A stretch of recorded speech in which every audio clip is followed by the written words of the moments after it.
Hello. So we are very excited. Everybody, welcome to Catalyst of Change, where we ignite conversations to cause transformation. And I am absolutely ecstatic about our guest, Janany, and she is here with us today. And she is a mental health expert. She has been in the field for over a decade, and she has an expertise in attachment, in trauma, and healing. And we're so excited to have her here with us today. I am so excited to welcome you and dive into our conversation today. And Thank you. What an welcome. introduction. What an honor to be in your presence. I'm so happy to be here. We're so happy to have you here. And, you're out in the world making so much change. You're a global speaker. You are working on policy change and supporting, the next generation around the world in so many ways, like bringing about these really important topics of how we can transform mentally, emotionally, and also through many things that we've been through in our lives. And I'm just wondering, like, has this always been a part of your path, or was there like a pivotal point in your life where you're like, this is what I want to do, I want to make a difference in this way? Yeah, I think as a child, I was always fascinated with understanding why people were the way they were, right? So, why were your social butterflies the social butterflies? Why were your children who were shy and reserved? Why were some people just so kind and warm, and yet other people who were angry and not so kind? So, I'd always been so fascinated with understanding why people were the way that they were. And I knew from a young age, I really had an interest in understanding the human brain and wanting to work with people in some capacity to make a change in the world. What I know now is it's not by accident that, people in my field often get into the work that we do. Usually stems from some of our own stuff that usually occurred earlier on in our years.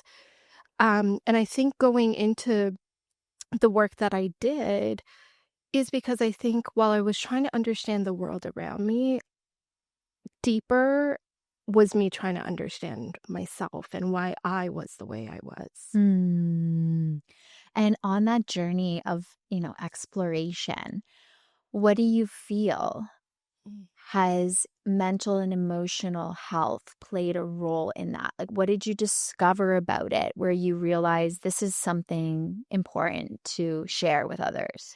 Yeah, I think, for a lot of us kind of in the academia field where your education is so important to you, you're climbing this expertise, these courses that you're continuously trying to take to achieve in order to enhance your training, your education to provide better knowledge and service to the people we work with.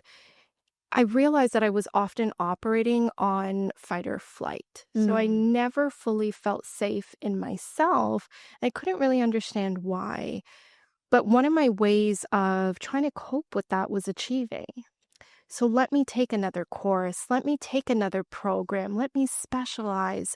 And then it almost, when you're done school, it begins transferring to let's climb that corporate ladder.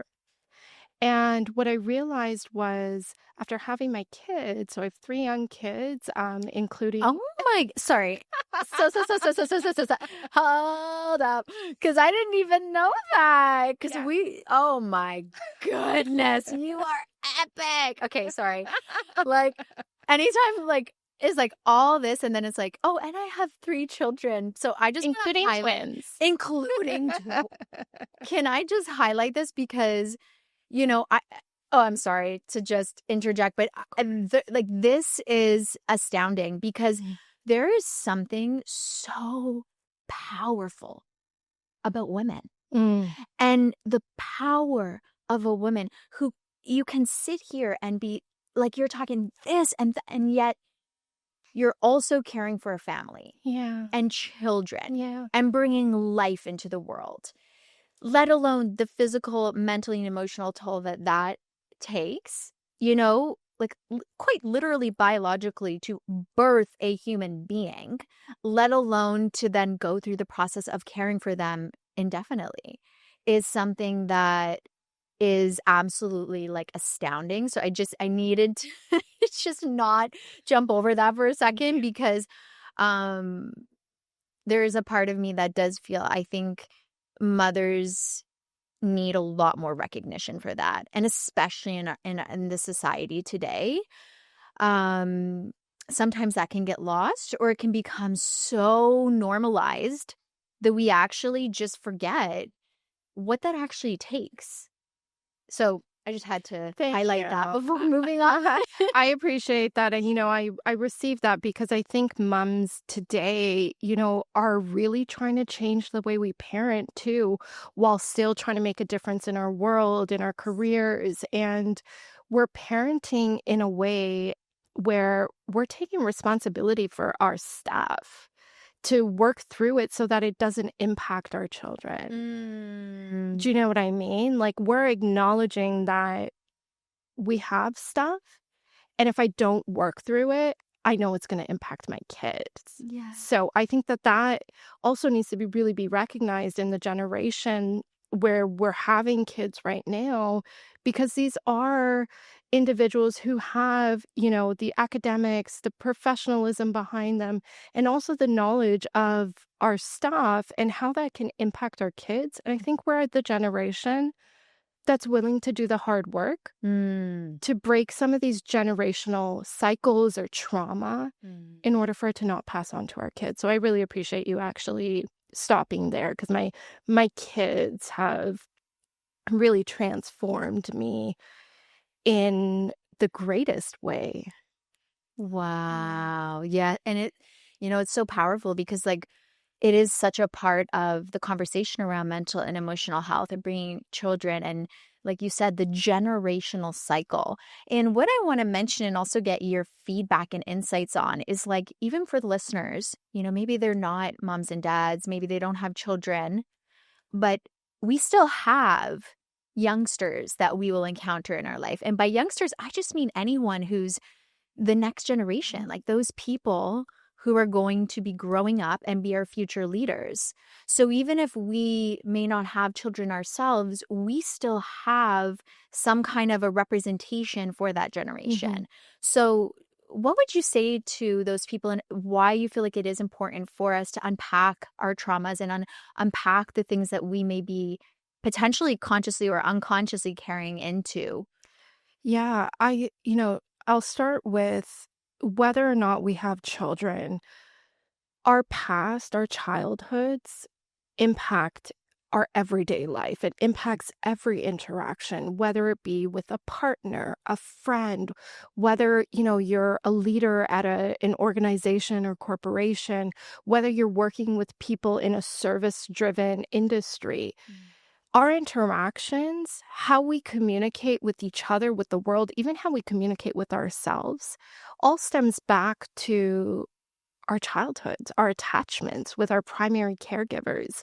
And I think that it's so important for all of us to begin taking some responsibility of what has happened to us that has led to why we are the way that we are.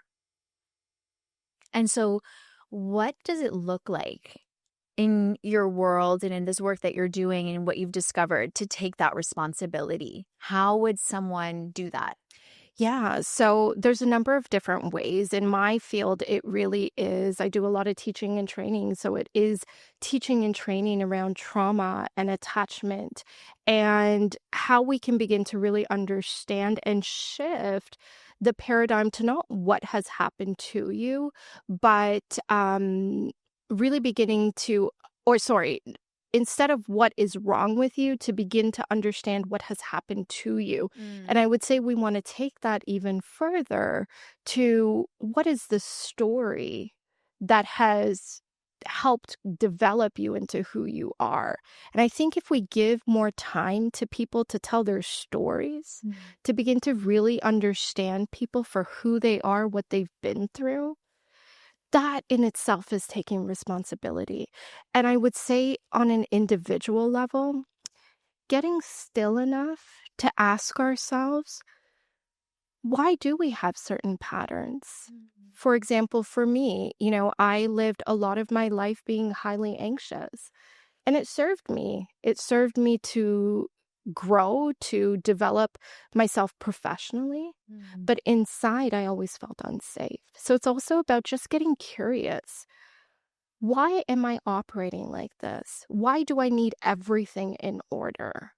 Why is it that, certain things stress me out or irritate me? Even something as simple as traffic, Mm-hmm. right? Why do these day-to-day things impact me? Why are we in such a rush? Mm-hmm. Getting curious, I think, is so powerful because then it also forces us to get still, to begin looking inward at a time in society where there's so much externally that we're trying to get information from in order to help ourselves. And I think if we can turn that energy inside and get curious about ourselves, that is going to be so powerful for the generations to come. Wow. Yes.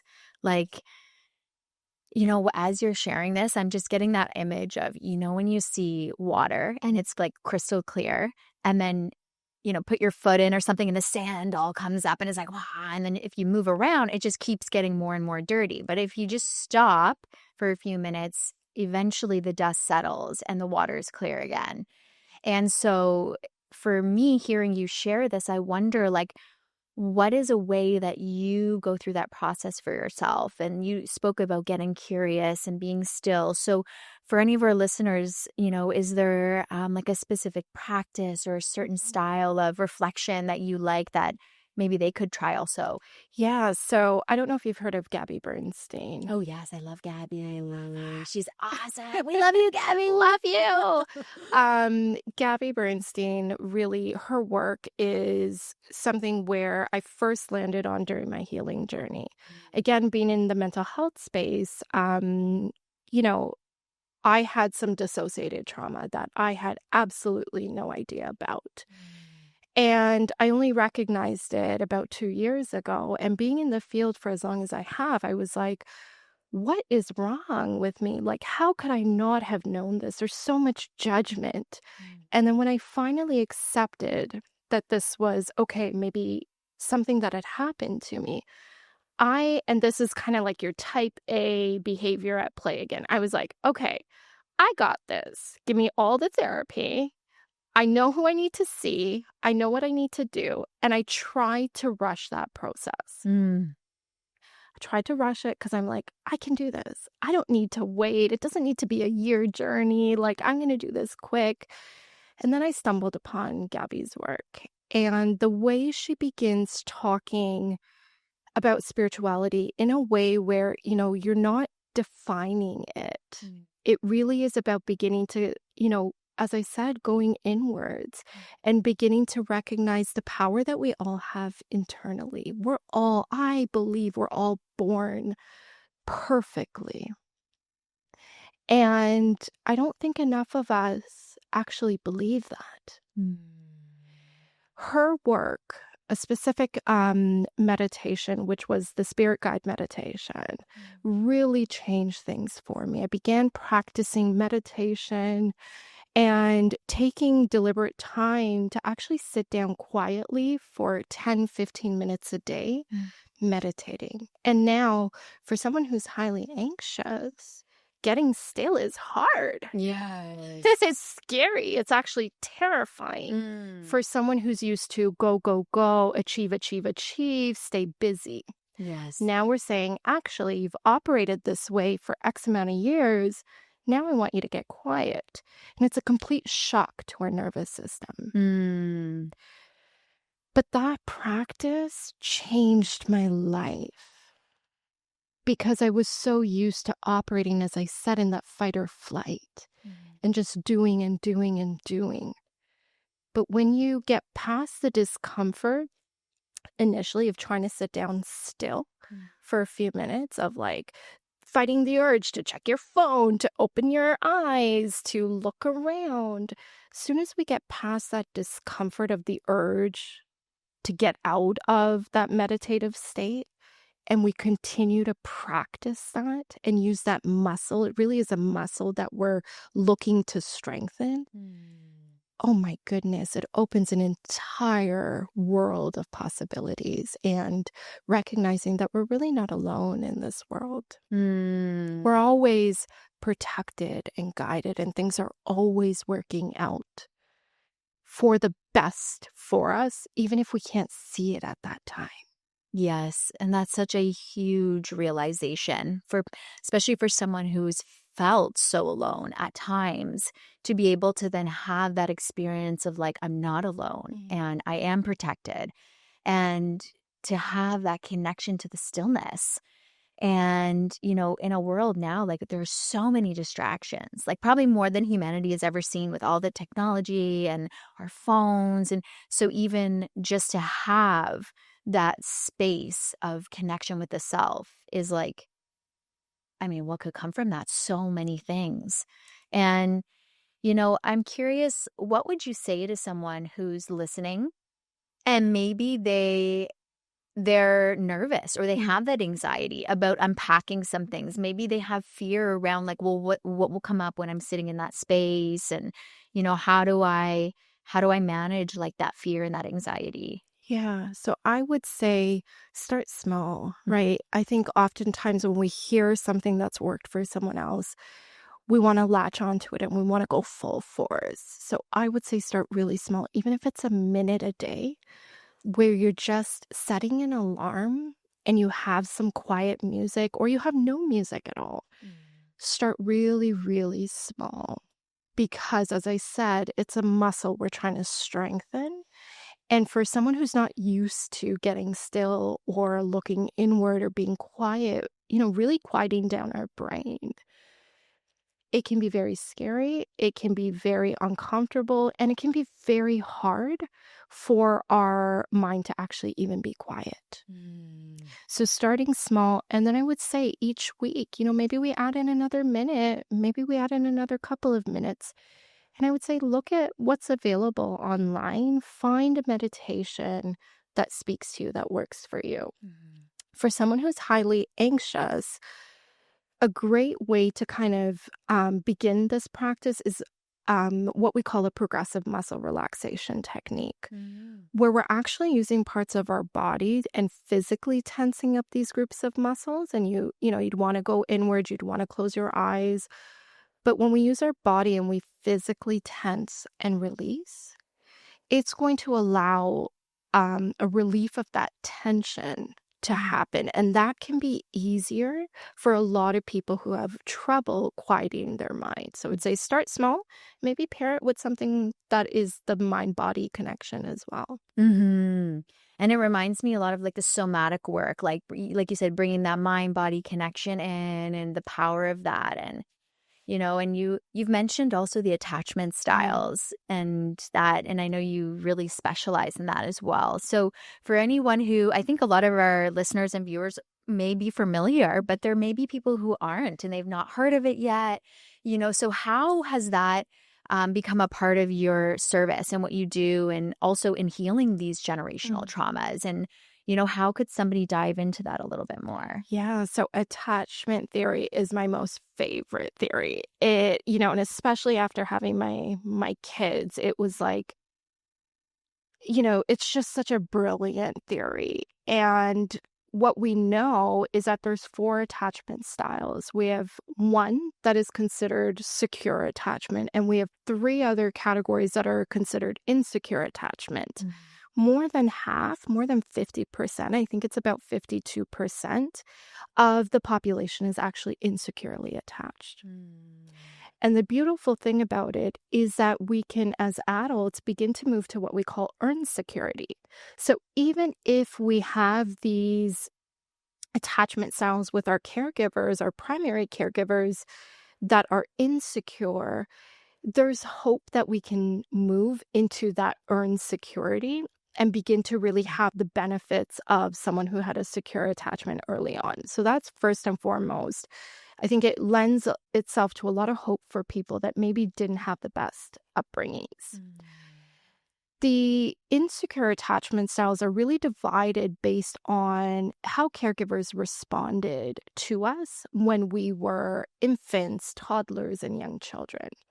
And it really comes down to, you know, anxious, avoidant, and then what we call disorganized. And in your anxious attachment style, really the primary caregiver responded some of the time. Mm. So what we see is that the infant or the young child is not really sure when their needs are going to be met. Sometimes they're met, sometimes they're not met. So the child begins growing up in this very anxious state because they're trying to figure out, what have I done? What can I do in order to make this more consistent? And that's what lends itself to that anxious attachment style. With your avoidant attachment style, your emotional needs are not met. So these individuals grow up having a really hard time relying on anybody to meet their needs, as a young child and growing up. They're also less aware of what's possibly happening internally for them and really cutting off themselves from a lot of emotion. So these are, again, oftentimes your high achievers that, I'm going to just do everything myself. And a lot of us are really successful. And then we have what we call our disorganized attachment style, where unfortunately there's been trauma, abuse, maybe a primary caregiver who suffered with addictions or mental health challenges. Maybe we had a parent who was incarcerated. So that attachment style lends itself to an individual who may struggle more with their own mental health challenges. However, as I said, what's really important to know is that regardless of what attachment style you're in under the insecure attachment style, we can move as adults into earned security, which stems from now beginning to meet our own needs. That's something that I think brings a lot of hope and inspiration, because it's like, no matter what you've been through, no matter what trauma or pain, suffering, that there's a way that we can transform. There's a way. And that's what the catalyst of change is really about. Like, you're a great example of being a catalyst of change, to really use these type of theories. You use the practices, the stillness, the attachment theory, all of these aspects, lived experience, to actually like bring about that ignition to say, hey, like, I can see that these things are things that I carry or that I've been through, but I have the ability to change that. And you share that with people and you work with people. You had mentioned you're working also even in policy change and things of this nature. So do you have anything either that you are working on right now, a project or mentorship or policy change or something from your previous work, that really stands out of like a moment of transformation, whether it was like with an individual or a group, where you actually saw that shift or that change? Yeah. So I actually had a client who I saw maybe about 7 or 8 years ago in my time when I worked at the hospital in our outpatient department, really supporting adults who had mental health challenges and seeing them for individual therapy. I had the privilege of working with this phenomenal woman who unfortunately had, a lot of trauma happen in her life and workplace, racism, trauma. And I worked with her for one kind of round of therapy. She was doing great. And then maybe about a year later, she came back when I was still working at the hospital and unfortunately was in a car accident. So she then began having, what we call trauma on top of trauma, where now it was like heightened PTSD symptoms and really struggled with, now, what do I do with these active symptoms like flashbacks, nightmares? And we worked on healing that, and it was such a beautiful journey and connection. I don't take lightly the connection between a therapist and a client, or I also work with students. So as an instructor or professor to student, these relationships are so sacred. fast forward about seven years ago, so about 7 years after I started working with her, she actually found me on LinkedIn. And she messaged me because she shifted her career to now becoming a therapist herself. Wow. And I was just blown away because I really believe people's stories change the world and break the cycles of trauma. And I now have the privilege of her being my student and supporting me. So again, these relationships are so sacred because while I had the opportunity to help her, she now also has the opportunity to help me. And it's just so beautiful how full circle things come. And it's like, that is exactly it. Like when you're able to ignite that shift. And what is so powerful about what you're sharing is that this is 7 years later, you know, and there are so many people I can imagine you have impacted over the years. And many of the listeners and viewers, like people world, like we have impacted people and we may not even know it. And just thinking about, and I feel like that's what's so powerful about what you're saying is like, you're just a living, breathing example of being the change. And naturally, the people around you, through your service, through your embodiment, through everything that you're giving to them, they're having that shift in their journey and in their life. And this is like such a beautiful example of that. Now they are going to transform the lives of others as well. So, we talk about creating this world that's more loving for everyone, peaceful and harmonious. And it's like, these are examples of how that can actually happen. Yeah, absolutely. And I think, that's what people need to hear, that we might not always know the impact that we have on someone, right? There's so many people where your smile, your compliment to someone standing in a grocery store line, the impact that we have on people, we may never know.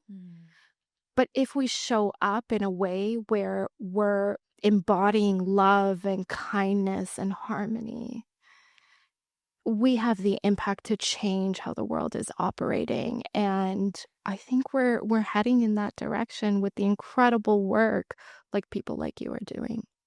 I feel that too. Same thing with you and the amazing work that you're doing. And we're so grateful to have you here. And we have one final question. We ask all of the guests about this question. And you've really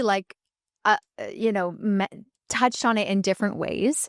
But it is, if you could be a catalyst of change to inspire change in one way in the world, how would you do that? And how could our viewers do that as well? Yeah. So for me, I think that would be shifting the paradigms around people's stories and the mental health field. So understanding that stories hold so much power, and people's stories and people hold so much power in being catalysts for change. Because when we can share and share in a way where it's authentic and we're not tied to the outcome of what that sharing does, it allows people to really begin understanding that we're not alone.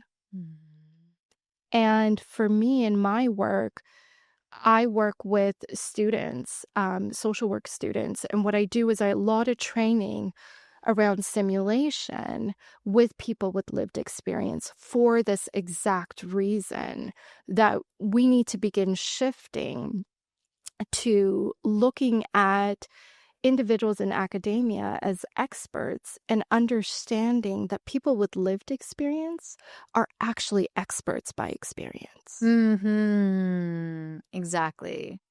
Yes. And that gives a lot of, I feel like, autonomy and inspiration to people that sometimes in this society, in this way that it's structured, we feel like we need, and it's sort of where we began the conversation. We need this certificate. We need this training. We need this whatever to be something, or to be able to even say something. There was a time on the journey I remember feeling like I needed to have a degree to be able to like talk about a certain subject. And it's like, we have a voice no matter what, and we can use it. And being in that experience, like you said, is enough of a, what would you call it, authority or like a credibility, Absolutely.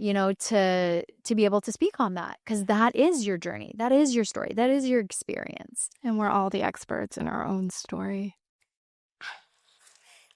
I couldn't think of a better way to end that. That's amazing. We are all experts in our own story. Our own story. Amazing. So thank you. Thank you For being, and you're an expert. Like, you were an expert, in so many ways. And we're so grateful for you taking the time to be with us today and share on Catalysts of Change. And we're so excited. We want to welcome all the viewers and the listeners to check you out on all socials. And yeah, we look forward to connecting more soon. Thank you. Thank you so much. Thank you.